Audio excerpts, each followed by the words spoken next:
Hoje, gente, a gente vai falar sobre as diferenças de doação com reserva de usufruto e holding familiar. E vai ser o primeiro vídeo dessa série que eu quero fazer e eu quero que vocês participem comigo e conversem comigo a respeito desse tema. Hoje eu vou trazer para vocês uma situação que eu criei, hipotética, bem simples, para vocês entenderem um pouquinho a diferença entre esses dois sistemas. E antes de mais nada, eu quero deixar bem claro para vocês o seguinte: eu não sou contra a doação com reserva de usufruto, não sou contra o testamento, eu não sou contra o inventário, eu não sou contra nada. Eu só acho que dentre esses três sistemas que eu acabei de falar, a holding familiar é muito mais eficiente, é muito mais econômica, é muito mais barata a longo prazo. Ela nem chega a ser um planejamento sucessório, porque não vai existir exatamente a sucessão. É só uma forma de organização patrimonial. E eu quero mostrar um pouquinho para vocês hoje a diferença da hold para doação com reserva de usufruto, certo? Então, para isso, eu vou assumir um exemplo específico. Eu vou assumir o exemplo de que o cliente ele possuía três empresas. Ele possuía um posto de combustível, uma conveniência e um salão de beleza, certo? E ao longo da vida desses pais, né, desse casal, eles adquiriram imóveis, adquiriram veículo, adquiriu propriedade rural, adquiriu gado, adquiriu investimento e etc. Tá? Então ele adquiriu bens pessoais. Todos esses bens que eu acabei de dizer, casa, carro, fazenda, boi, investimento na bolsa de valores, estava tudo no nome das pessoas físicas, dos pais. E as empresas, elas tinham suas atividades e as cotas dessas empresas também estavam no nome dos pais, certo? Vamos assumir esse exemplo hipotético e vamos seguir em frente. Bom, esses pais procuraram lá o meu escritório, e falaram assim: eu quero fazer um planejamento para os meus filhos, para organizar esse patrimônio, para que eles recebam isso pagando o mínimo possível, certo? E, por alguma razão, eu falei para eles: vamos fazer uma doação com reserva de usufruto. E é assim que vai acontecer. Na doação com reserva de usufruto, o que é feito? Você pega todos os bens que estavam no nome da pessoa física, você pega as cotas dessas empresas, coloca tudo num bolo e doa para os filhos com a reserva para os pais de que eles são usufrutários. Ou seja, você passa a propriedade, né? Você passa para o nome dos filhos as coisas e os pais ficam com a posse desses bens, podendo usufruir deles enquanto estiverem vivos. Ok? Até aí simples, a doação é basicamente isso.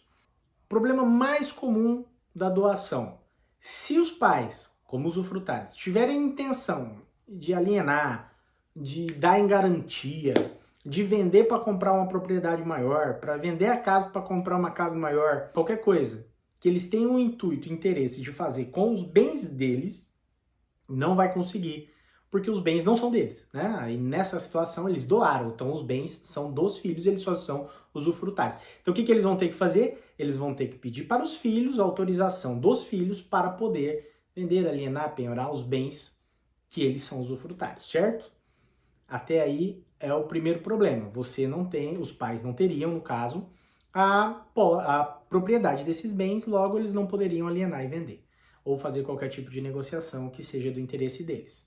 Isso é bem comum, acontece bastante dos pais quererem fazer algum negócio e não conseguir, porque os filhos ou demoram para autorizar, ou não autorizam, ou tem problema conjugal com as esposas e os maridos, etc.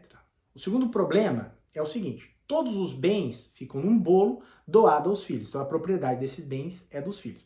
Os filhos, por sua vez, eles têm a vida deles, e eles podem eventualmente contrair dívidas, né? Ter credores. E esses credores, eles podem acessar esses bens, mesmo com cláusula de impenhorabilidade. É possível, se dependendo de alguns casos, principalmente em casos trabalhistas, principalmente em casos de pensão alimentícia, essa cláusula de impenhorabilidade pode ser derrubada. E quando você vai derrubar, você chega e tem acesso diretamente aos bens que eram dos pais, às cotas das empresas, aquilo que o credor tiver maior interesse em penhorar, certo? Esse é o grande, no meu ponto de vista, o grande problema da doação com reserva de usufruto, além, é claro, de os pais não poderem dispor dos bens, certo? Bom, aí você me pergunta, como que faríamos nesse caso, para esse cliente específico, a holding familiar? Bom, existem alguns formatos e eu vou trazer aqui o que eu acho mais simples e de mais fácil didática para vocês entenderem. No primeiro momento, já na sessão de viabilidade, que é o primeiro ponto, o primeiro momento onde eu entro para conversar com os clientes, para eu entender qual que é o intuito deles realmente, eu ia pegar e sugerir já a criação ali, nessas primeiras oportunidades, de uma célula cofre. O que seria essa célula cofre?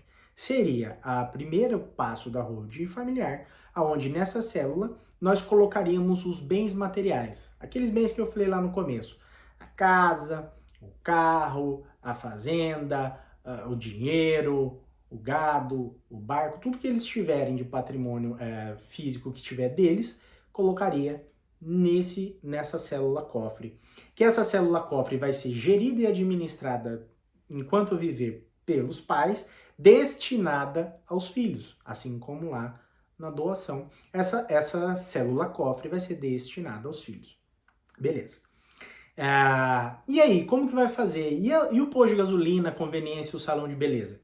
O que a gente ia fazer? Eu ia sugerir que eles criassem uma outra célula, uma célula controladora de negócios. Essa outra célula, diferente da célula cofre, ela não ia ter bens como sua posse, ela ia ter as cotas das empresas, ela ia ser a responsável, a controladora do posto de combustível, da conveniência e do salão de beleza. Essa célula controladora de negócio ia ser de administração dos pais, também destinada aos filhos. Então vocês conseguem entender? Uma célula fica com os bens materiais e a outra célula fica como gestora, gerenciadora das empresas que essa família tinha. E assim eu distingo cada uma e você não tem acesso entre uma ou outra, exceto pela transferência aos filhos da propriedade dessas cotas. O que isso gera de proteção? Cria uma barreira entre a célula cofre e a célula controladora. E aí? Por quê? Simples. Quando a célula controladora, vocês entendam como uma escada. Então, o que acontece? As empresas que vão continuar produzindo, o posto de gasolina vai continuar vendendo combustível, a conveniência vai continuar vendendo as bebidas, o salão de beleza vai continuar fazendo o serviço de estética nas pessoas, e essas empresas elas vão tomar risco, elas vão tomar empréstimo, e elas vão continuar gerando recurso, e eventualmente, em algum momento, pode ser que elas tenham algum problema com o credor. E aí o que acontece? Quando você tem um problema com o credor, você tenta primeiro o acesso aos bens dessa empresa, certo? Aí vai tentar lá, o posto de combustível tem um credor, ele vai tentar os bens do posto de combustível. Não achou, não tem nada. E vai acessar quem? Vai acessar a célula controladora, porque ela é a dona do posto de combustível. Então o que acontece? Essa célula controladora vai ser responsável por esse crédito, esse débito no caso. E aí o credor ele vai falar, bom, a célula controladora não tem nada além das cotas, das suas próprias cotas e das cotas das empresas. Então vamos despersonificar, vamos em acesso aos donos das cotas, vai chegar até os filhos, certo? Dessa família. E os filhos, tá, o que os filhos têm? Os filhos têm carro, casa, dinheiro? Não. Os filhos têm cotas além da célula controladora, da célula cofre. E aí a gente para. Por quê? Porque não pode despersonificar daí para frente para ter acesso direto aos bens. Então aí os bens ficam protegidos. Obviamente, gente, só para fazer um parênteses aqui, e eu quero que fique bem claro isso aqui, esse exemplo que eu estou dando, ele não se aplica em caso de fraude contra o credor. Se você criar esse sistema com o intuito de fraudar credores, obviamente que qualquer juiz vai pegar e vai ter acesso aos bens se tiver alguma confusão patrimonial. O que eu estou falando para vocês é o seguinte: essa família chegou até o escritório, procurou esse planejamento, foi feito todo o planejamento, já pensando na eventual possibilidade de acontecer esse crédito, e lá no futuro, anos depois, aconteceu de uma das empresas ter contraído uma dívida que ela não suportou. Ah, essa empresa não vai pagar a dívida? Obviamente que vai pagar, só que isso gera tempo, gera formas de fazer negociações, de buscar novos recursos. Então, assim, para a questão patrimonial, para a questão de proteção, ele cria essa barreira. O intuito do trabalho com a holding familiar é exatamente esse, é proteger, é criar o máximo de barreira para os bens que você constituiu, você, os pais, lembrando que os clientes aqui, os meus clientes são os pais, né, no exemplo que eu dei. Resumindo, para a gente não esquecer, na doação os bens ficam todos facilmente acessados pelos credores, e nesse exemplo em específico, os bens ficam protegidos por essa barreira e ficam com difícil acesso para os credores numa eventual execução aí. Bom, era isso que eu tinha para trazer para vocês, esse pequeno exemplo. Eu vou seguir fazendo mais vídeos e se você gostou, se você achou interessante, se acha que essa informação vai ajudar alguém que você conhece, compartilha, clica no like, segue a gente aqui no canal, segue a gente lá no Instagram, eu estou sempre colocando conteúdos novos. Essa semana eu vou buscar mais conteúdos a respeito dessa diferença entre doação com reserva de usufruto e holding familiar. E se vocês gostaram, era isso que eu tinha para trazer hoje. Obrigado, até mais.